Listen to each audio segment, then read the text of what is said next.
Assalamualaikum warahmatullahi wabarakatuh. Perkenalkan, nama saya Dina Budiarti. Selamat pagi untuk Bapak dan Ibu dosen dan teman sekalian.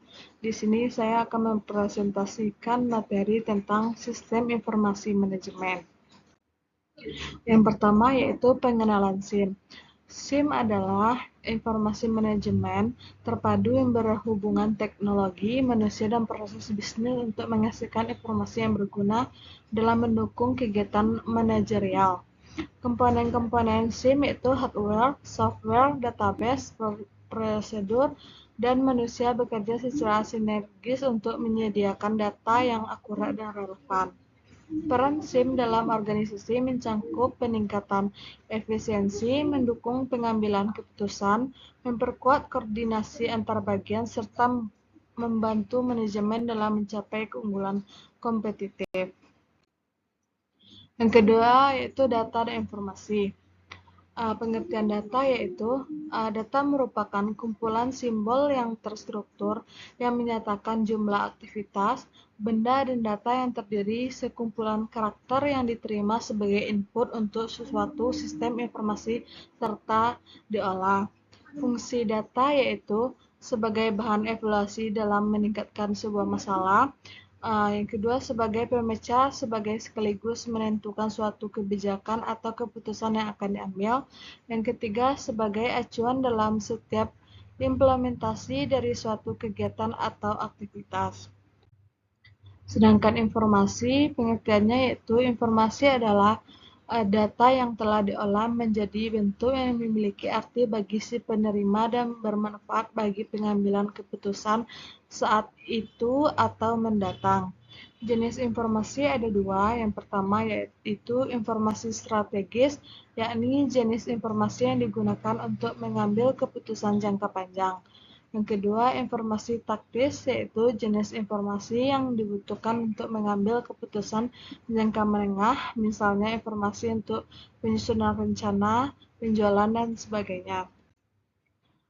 Perbedaan data dan informasi itu ada dua. Yang pertama yaitu ruang lingkup data cenderung lebih detail dan bersifat teknis, sedangkan informasi lebih merujuk pada proses penghasilan penjelasan yang dapat dipakai untuk mengambil keputusan.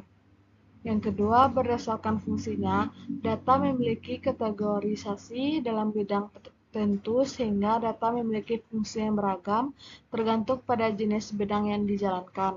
Sementara informasi memiliki fungsi yang lebih universal dan dapat diterapkan di berbagai bidang. Yang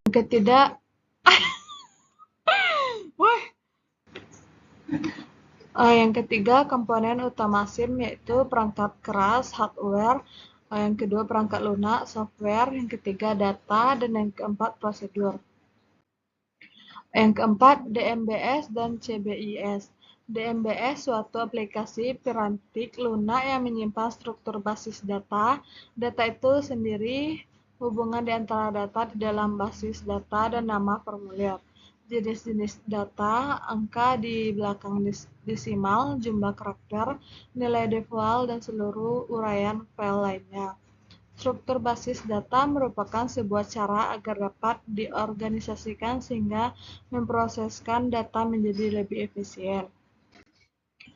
Sedangkan CBIS yaitu suatu sistem pengolahan data menjadi informasi yang berkualitas dan digunakan sebagai alat bantu dalam pengambilan keputusan, koordinasi dan kendali, serta visualisasi dan analisis.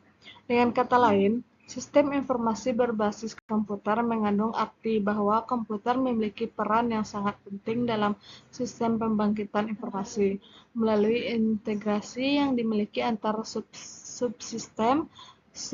Sistem informasi akan mampu menyediakan informasi yang cepat, tepat, akurat, dan berkualitas sesuai dengan manajemen yang dibutuhkan. Yang kelima yaitu sistem informasi akuntansi yang berguna untuk melakukan pemrosesan data menjadi informasi sekaligus sebagai pengumpulan, pencatatan, dan penyimpanan data. Data dan informasi ini nantinya digunakan untuk memudahkan dalam pengambilan keputusan.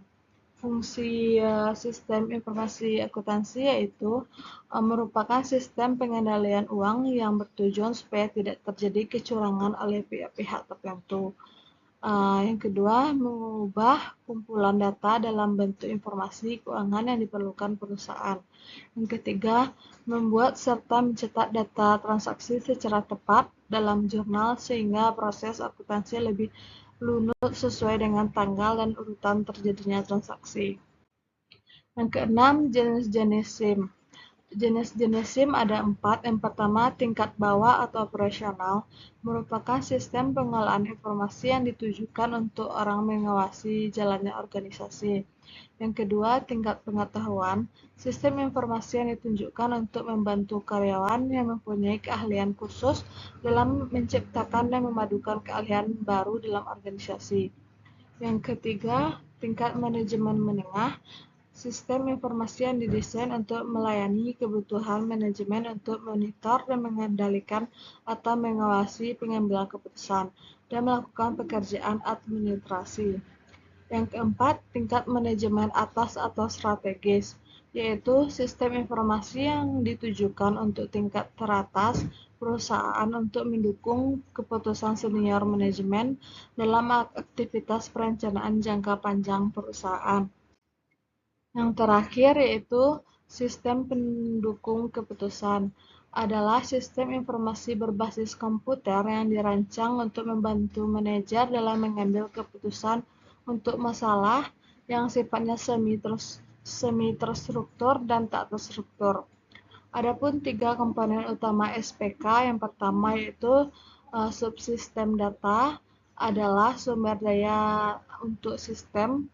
Ia berfungsi sebagai jembatan yang menghubungkan penggunaan dengan semua data yang dibutuhkan, baik internal maupun eksternal. Yang kedua, subsistem model. Ini adalah otak analisis dari SPK. Subsistem model menyimpan dan mengelola semua model matematika, statistik, dan analitik yang digunakan untuk menganalisa data dan memprediksi hasil. Yang ketiga yaitu sistem antarmuka. Antarmuka adalah bagian yang dilihat dan dioperasikan oleh pengguna. Ini sangat krusial karena menentukan efektif manajer berinteraksi dengan data. Sekian presentasi dari saya. Apabila ada kurang dan salah, saya minta maaf. Assalamualaikum warahmatullahi wabarakatuh.